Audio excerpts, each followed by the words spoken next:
Welcome to Sudha's kitchen. என் பையன் பார்த்தா எனக்கு பூரி வேணும், டிஃப்ரெண்ட்டாக ஏதாச்சும் செஞ்சு கொடுங்க அப்படின்னு சொல்லி கேட்டான். அது செய்யலான்ட்டு போய் தான் சொதப்பல் ஆயிடுச்சு. என்ன பண்ணேன்னு பாருங்கள்.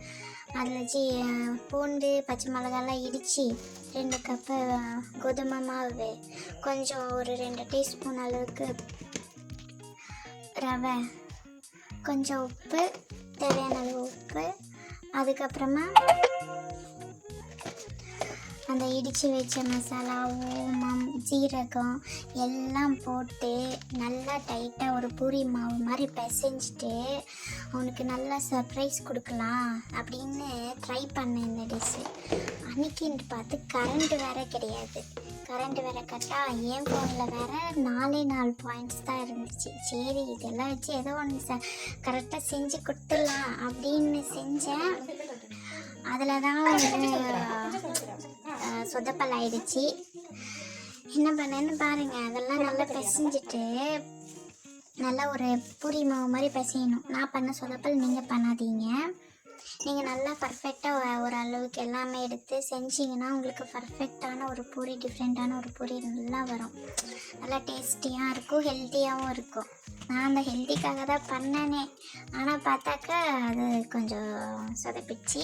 இப்படி நல்லா டைட்டாக பிசைஞ்சு வச்சுட்டு நல்லா பெருசாக நீட் பண்ணிவிட்டு அதில் சின்ன பாக்ஸ் வச்சு சின்ன சின்ன பூரியாக கட் பண்ணி போடலான்னா கரண்ட் வேறு இல்லையா, அதனால் ஏதாவது நல்லா ஸ்ப்ரெட் பண்ணி விட்டுட்டு கட் பண்ண அது போடணுன்ற போது வீடியோ எடுக்க முடியல. சரி பூரி போடலான்னு போனால் அந்த பூரி இந்த மாதிரி அப்பளம் மாதிரி வருது.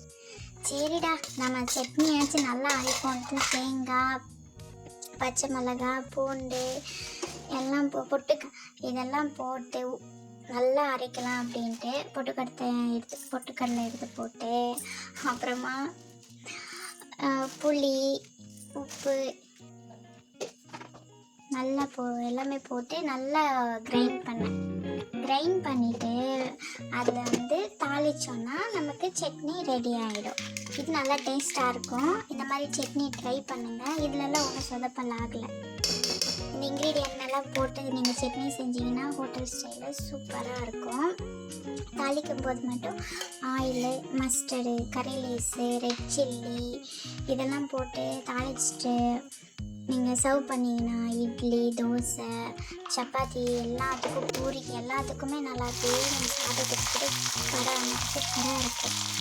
இதெல்லாம் தாளிச்சுட்டு கொட்டினோன்னா கடைசியில் பார்த்தா பூரியை வச்சு கொடுத்தா அவங்களுக்கு உப்பே போடலை. நான் அதில் இந்த பூரியில் உப்பு பதிலாக பூரி வச்சு கொடுத்து நான் சாப்பிட்டு பார்த்தா உப்பே இல்லை. உப்பு பதில் என்னடா ஒரு மாதிரியாக இருக்குது அப்படின்னு பார்த்தாக்கா இப்போ போடுறேன் பாருங்கள். இது உப்பு கிடையாது, சோடா உப்பு.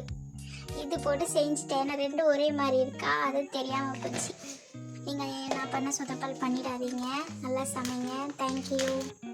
மறக்காமல் ஷேர் பண்ணுங்கள், லைக் பண்ணுங்கள், சப்ஸ்கிரைப் பண்ணிவிடுங்க.